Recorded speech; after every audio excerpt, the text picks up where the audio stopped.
Marcus wiped the sweat from his forehead as he pushed his janitor's cart down the empty hallway of Lincoln Elementary. The fluorescent lights hummed overhead, casting harsh shadows that seemed to mirror the weight he carried every single day. It was past midnight, and while the rest of the world slept peacefully, he scrubbed floors and emptied trash cans, his calloused hands working tirelessly to provide for the one person who mattered more than his own breath, his 8-year-old son, David. David hadn't spoken a word in 3 years, not since the car accident that took his mother's life and left him trapped in a silence so profound that doctors couldn't explain it. There was nothing physically wrong with his vocal cords, no brain damage, no medical reason for his muteness. The specialists called it selective mutism brought on by trauma, but Marcus called it heartbreak, a little boy's way of keeping his pain locked away where no one could touch it. Every night, Marcus would come home from his janitor job at 3 a.m. to find David curled up in bed, clutching the worn photograph of his mother, tears dried on his small cheeks. The boy would look up at his father with eyes that held oceans of unspoken words, and Marcus would sit beside him, stroking his hair, whispering stories about better days that felt like distant dreams. Money was tighter than a noose around Marcus's neck. The medical bills from David's treatments, the therapy sessions that seemed to lead nowhere, the basic necessities of raising a child, and knew it all piled up like autumn leaves that no amount of sweeping could clear away. There were nights when Marcus sat at their small kitchen table, staring at unpaid bills, wondering if love alone was enough to save his son.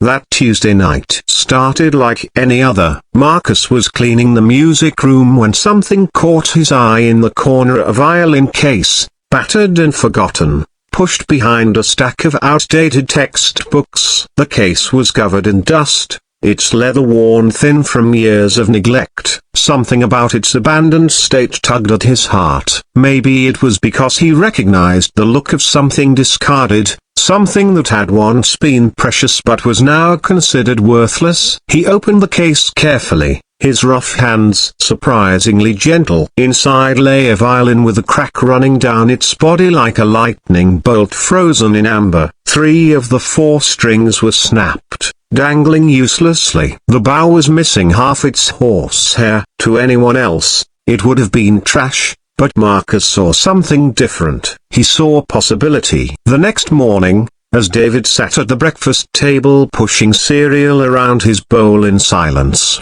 Marcus placed the broken violin beside him. David's eyes widened at the first real emotion Marcus had seen from his son in months. The boy's small fingers reached out tentatively, tracing the crack in the wood as if he were reading Braille. "I found it at school," Marcus said softly. "Thought maybe we could fix it together." David looked up at his father, and for a moment, Marcus thought he might speak. Instead, the boy nodded once, cradling the instrument against his chest like he'd found a lost friend. What happened next transformed their small apartment into something magical. Every evening after Marcus returned from work, father and son would sit together at the kitchen table, working on the violin by lamplight. Marcus researched repair techniques on the library's computer during his lunch breaks, printing out instructions that cost precious quarters. He learned about wood glue and varnish,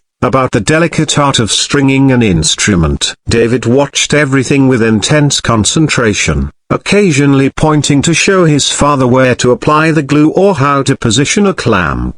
It was the most engaged Marcus had seen his son since the accident. Though David still didn't speak, his eyes began to shine with something that had been missing, a hope. The repair took 3 months. Marcus worked double shifts when he could, saving every penny to buy proper strings and rose iron for the bow. He found replacement horsehair at a music shop across town, where the elderly owner, moved by their story, gave him a discount that brought tears to Marcus's eyes. When they finally finished, the violin looked beautiful despite its visible scars. The crack was still there, sealed but not hidden, like a reminder that broken things could be made whole again without erasing their history.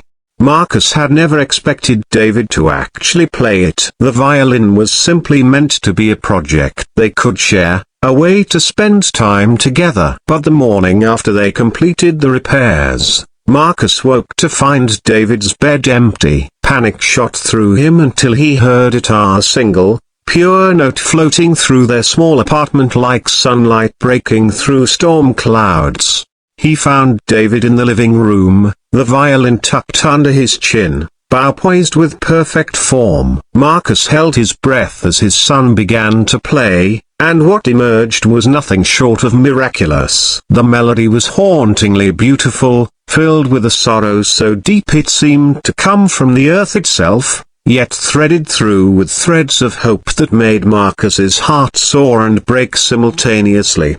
David had never taken a lesson, never shown any interest in music before the accident. Yet he played with the skill of someone who had been born with music in their bones. The broken violin sang in his small hands, its repaired voice carrying all the words David couldn't say. As the final note faded, David lowered the violin and looked at his father with tears streaming down his face. Then, in a voice rusty from 3 years of silence, he whispered, "I remember her singing." Marcus fell to his knees, pulling his son into his arms as they both sighed tears of grief, of relief, of a love so powerful it had found a way to heal what seemed permanently broken. In that moment, Marcus understood that the violin hadn't just been repaired, they both had been. Word spread quickly through their small community about the miracle in apartment 4B. Mrs. Henderson from downstairs,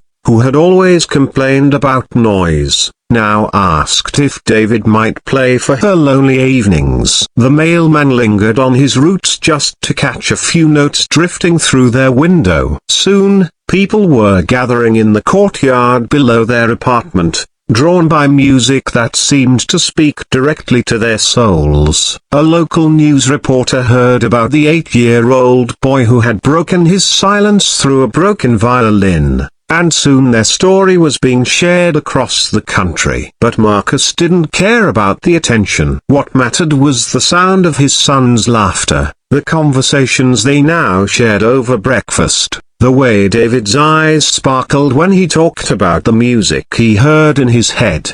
The violin had taught them both that broken doesn't mean worthless, that with enough love and patience, even the most damaged things can create something beautiful. Sometimes the cracks are what let the light in, and sometimes the most profound healing happens not when we're made perfect again, but when we learn to make music with our scars. As Marcus watched his son play that night, surrounded by neighbors who had become family, he realized that love via patient, persistent, unwavering love via truly was enough. It was enough to fix violins and heal hearts, to bring voices back from silence and transform janitors into heroes. In the end, the most beautiful music comes not from perfect instruments, but from broken ones that refuse to stop singing.